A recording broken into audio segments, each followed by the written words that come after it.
There comes a point in life when the chase begins to feel heavier than the goal, when every dream you run after starts running away from you. You see, we live in a world obsessed with movement, always running, always striving, always reaching for something just beyond our grasp.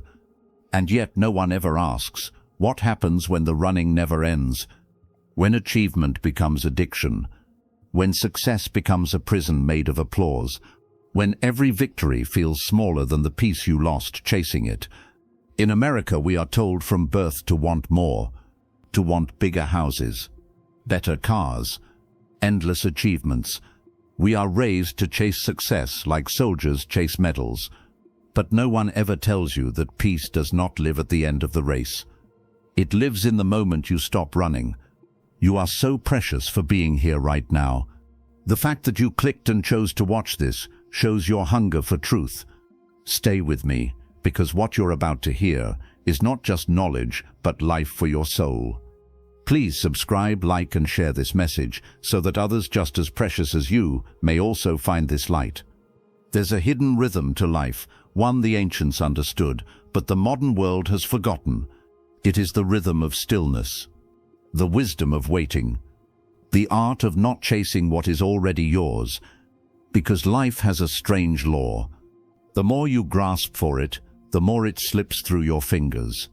The moment you stop forcing things, the moment you stop begging outcomes to unfold, that is when what truly belongs to you finds its way home. Marcus Aurelius once wrote, "Receive without pride, let go without attachment." It's not the wanting that makes you human. It's the peace in knowing that nothing meant for you will ever miss you. Think about the sun. It never rushes to rise. It never argues with the night. It simply waits for its appointed hour, and when it rises, everything beneath it comes alive. That's how your blessings work too. They are not lost. They are only waiting for the moment your soul is ready to receive them. In America, everyone wants to be first. First to succeed. First to be noticed. First to win. But the Stoics understood something deeper. Sometimes, victory is not in getting ahead, but in stepping back. In observing the world without the need to own it. In learning that silence is more powerful than shouting. And patience is more rewarding than pressure. Epictetus taught that freedom is not found in controlling others, but in mastering yourself. That means you are not free when everything goes your way. You are free when nothing can take away your peace. So ask yourself tonight, what are you still chasing? What are you still trying to prove? Why do you measure your worth by what is outside of you, when the universe already placed everything you need within you? The truth is, when you stop craving, you start attracting. When you stop begging, you start becoming. And when you stop needing the world's attention, you begin to feel the warmth of God's attention. The world will tell you that surrender means giving up. But in reality, surrender is power. It is the quiet realization that you were never in control to begin with. It is the gentle exhale after years of striving. The calm voice that whispers, "You are already enough." So breathe. Let go. The storm outside is not your enemy. It's the reflection of the storm within. Still the waters of your mind, and the world around you will settle too. Because the moment you stop wanting everything, everything begins to find you. That is the secret of stillness. That is the lesson of the soul. And that is where true power begins. The lesson of desire. Desire is fire. Left uncontrolled, it burns everything you love. But guided with wisdom, it becomes warmth that sustains your soul. In modern America, desire is everywhere. It glows from every billboard. It hums through every commercial. It scrolls past your eyes on every screen. It's in the words, limited offer, buy now, you deserve this. And slowly, without noticing, desire becomes the air we breathe. We grow up believing the next thing will complete us. The next job. The next car. The next follower. The next body. But have you noticed? The finish line always moves. You reach one dream and instantly another takes its place. You get the raise, and the joy lasts just a moment until the bills arrive. You buy the car, and 2 months later it feels ordinary. That's the trap. Desire never ends by feeding it. It ends when you understand it. Epictetus said, "Freedom is not achieved by satisfying desires, but by eliminating them." And yet in the land of the free, we've mistaken freedom for indulgence. We think more options mean more happiness. But the Stoics knew better. They knew that the one who needs least owns most. The Stoic does not run from success. He simply refuses to be owned by it. He can hold wealth, but it does not hold him.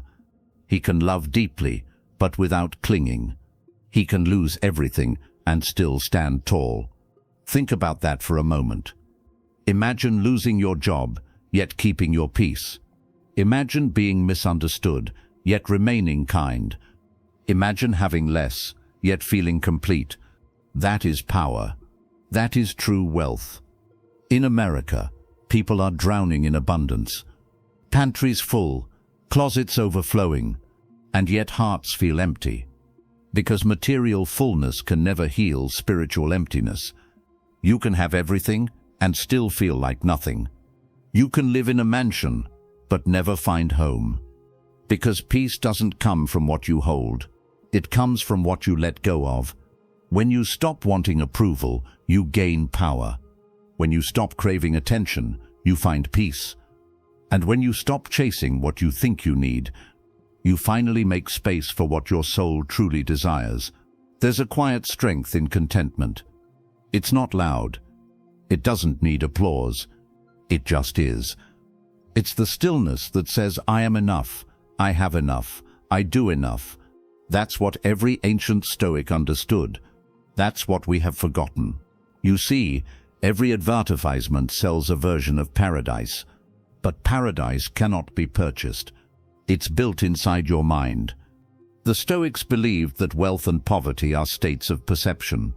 To a grateful soul, even a simple meal is a feast. To an ungrateful one, the world will never be enough. So tomorrow morning, before you reach for your phone, reach for your peace. Sit in silence. Breathe slowly and whisper to your heart, if it is meant for me, it will come to me. Because in that surrender lies your strength. You don't have to chase your destiny. What belongs to you is already on its way. But it can't find you if you're running in every direction. Stillness is not laziness. Stillness is alignment. So be still.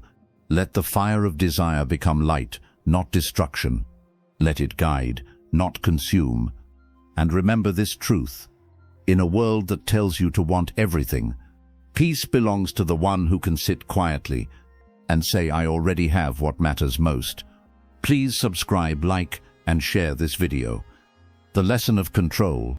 We love control. It makes us feel safe. It gives us the illusion that we can predict what happens next, shape outcomes and protect ourselves from pain. But life was never meant to be controlled. It was meant to be understood. From the moment we open our eyes each morning, we start reaching for control. We check our phones. We plan our schedules. We replay yesterday's mistakes. We try to shape people's opinions of us, manage every reaction, and hold every thread together, believing that if we just try harder, life will finally obey our will. But what if the very act of control is the reason for our suffering? The founders of the United States built a nation on freedom, but even they knew freedom without discipline becomes chaos. Self-control is the highest form of liberty. It is the freedom not to be enslaved by anger, greed, fear, or the need for validation. How can a person be free when they are a prisoner to their own emotions? How can one claim peace while constantly fighting to shape what cannot be shaped? Marcus Aurelius, emperor of Rome and philosopher of peace, wrote these timeless words, "You have power over your mind, not outside events. Realize this, and you will find strength." Those words could rebuild nations, marriages, and hearts if we lived by them. Because the moment you realize that peace is not found in control but in surrender, you begin to see life differently. Control says, I must fix this. Wisdom says, I must understand this. Control says, it must go my way. Faith says, it will go the right way. You can plan, you can prepare, but the result is never in your hands. The Stoics knew this. The Bible confirms it. Many are the plans in a person's heart, but it is the Lord's purpose that prevails. Proverbs 19:21. Sometimes the universe closes a door not to punish you, but to protect you. Sometimes God allows confusion so that he can redirect your path. Sometimes the thing you are trying to control is the very thing keeping you from growing. Letting go does not mean doing nothing. It means trusting more, worrying less, and allowing what is right to come through. Stop trying to manipulate outcomes. Stop replaying old conversations that already ended. Stop asking why something didn't work when maybe, just maybe, it wasn't supposed to. The universe is not ignoring you, it's arranging you. It's shaping your patience, humbling your pride, refining your focus, and building your strength. When you stop trying to control people, you start to love them. When you stop trying to control time, you begin to enjoy it. When you stop trying to control life, you finally begin to live it. Because control is rooted in fear. But peace is born from faith. The Stoic wakes up every morning and says, "Today, I will meet people who are selfish, ignorant, and ungrateful, but none of them will rob me of peace unless I allow it." You can't control how people treat you. You can only control how you respond. You can't control how life unfolds. You can only control how much faith you have in the unfolding. When you release control, you gain clarity. And clarity brings peace. That is the paradox of power. So today, breathe deeply. Let go of what you cannot hold, and whisper this truth to your soul. I am not in control, but I am guided. Please subscribe, like, and share this video. The lesson of patience. The American dream tells you to rush, to grind, to climb, to compete, to always be on the move. But the Stoic dream, the divine dream, tells you something different. It tells you to wait. Because what grows too fast withers too soon. Everywhere you turn, society glorifies speed. Fast money, fast fame, fast food, fast results. But there is a quiet wisdom that whispers from the still places of the soul. Slow down. What's meant for you cannot be lost. Seneca said, "No great thing is created suddenly. No masterpiece is painted in a moment. No tree reaches heaven without seasons of silence beneath the soil. And no destiny unfolds before its time." You cannot rush healing. You cannot rush love. You cannot rush destiny. Everything beautiful takes time, just like the sunrise over the calm waters of the Hudson River. Look at nature. It never hurries, yet everything is accomplished. The ocean does not rush to reach the shore. The seed does not panic to become a tree. Even Christ waited 30 years in silence before stepping into his divine calling. So breathe. You are not late. You are not behind. You are right where God intended you to be in this moment. The world measures success by speed, but heaven measures it by obedience. Every delay you face is either protection or preparation. Every closed door is God whispering, "Not now, I'm still working on you." The Stoics called this endurance apatheia, not indifference but peace under pressure. It means to remain steady while the storm rages, to wait without anger, to hope without demand. The Bible speaks of the same truth. Let patience have her perfect work, that ye may be perfect and entire, wanting nothing. James 1:4.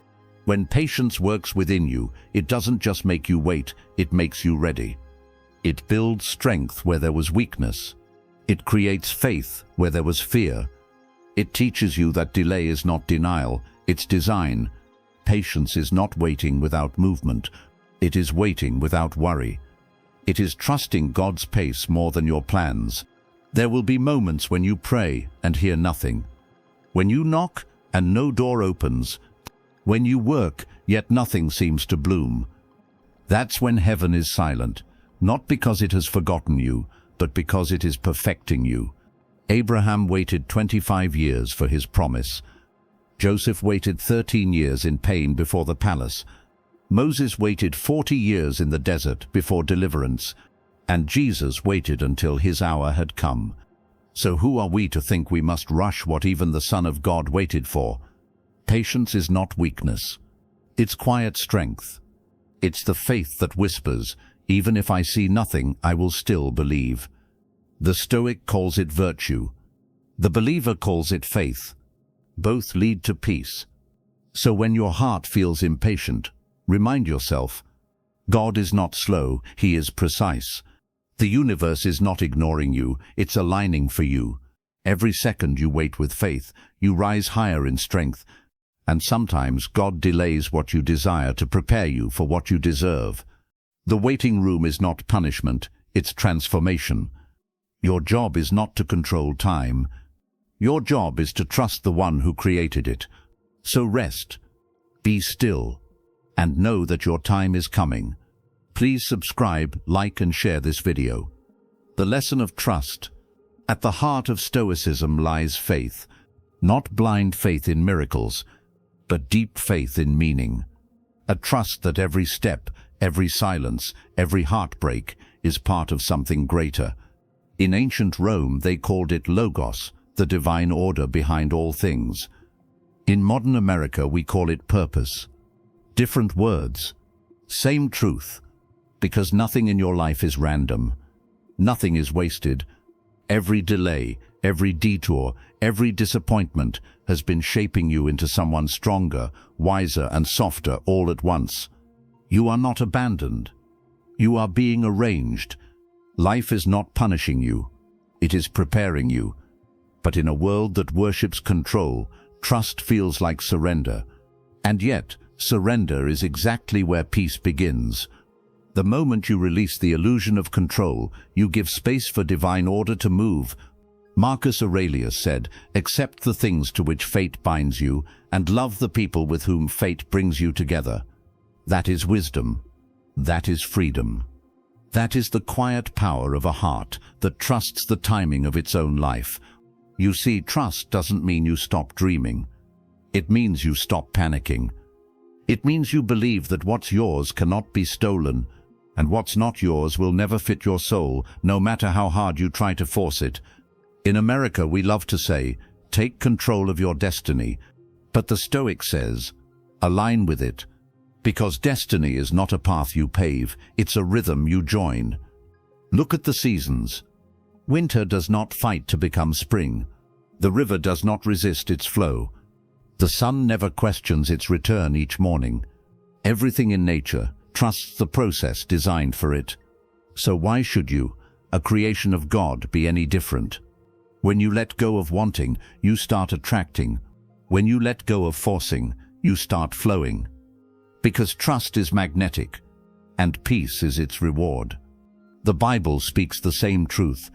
Trust in the Lord with all your heart, and lean not on your own understanding. Proverbs 3:5 read. That means trusting even when it doesn't make sense. Even when your prayers seem unanswered. Even when doors close without explanation. Because sometimes God protects you from what you thought you wanted. The Stoic believes that every event serves the whole. That even pain carries purpose. And that wisdom is found not in knowing why, but in accepting what is.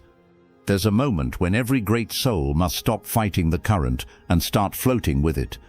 That's when transformation happens. That's when fear dissolves. That's when peace steps in and whispers. You were never lost. You were being led. Think about your own life. The people who left, the jobs that ended, the prayers that seemed unanswered. Now look where you are. You survived. You grew. You became someone who can now hold what once would have broken you. That is the power of trust. It turns pain into preparation. It turns endings into beginnings. It turns uncertainty into wisdom. So today, release your grip. Stop trying to control what only God can see. Let your heart rest in faith. Because the same hands that shaped the stars are shaping your story. And maybe, just maybe, everything that didn't work out was heaven's way of making room for something far greater. When you trust, you stop chasing. When you trust, you start receiving. And when you trust fully, you finally understand that what belongs to you will always find you. Please subscribe, like and share this video. The stillness of arrival. When you stop wanting, you begin living. When you stop chasing, you begin becoming. And when you finally learn to rest in the present moment, everything that was meant for you starts to recognize your stillness and find its way home. We live in an age where everything moves fast, where dreams are measured in deadlines, where peace is treated like a luxury. But peace was never meant to be chased, it was meant to be chosen. So tonight, as you close your eyes, let go of your timeline. Let go of the pressure to arrive somewhere by a certain age. Let go of the weight of comparison. Because you are not behind. You are not forgotten. You are exactly where the divine story intended you to be.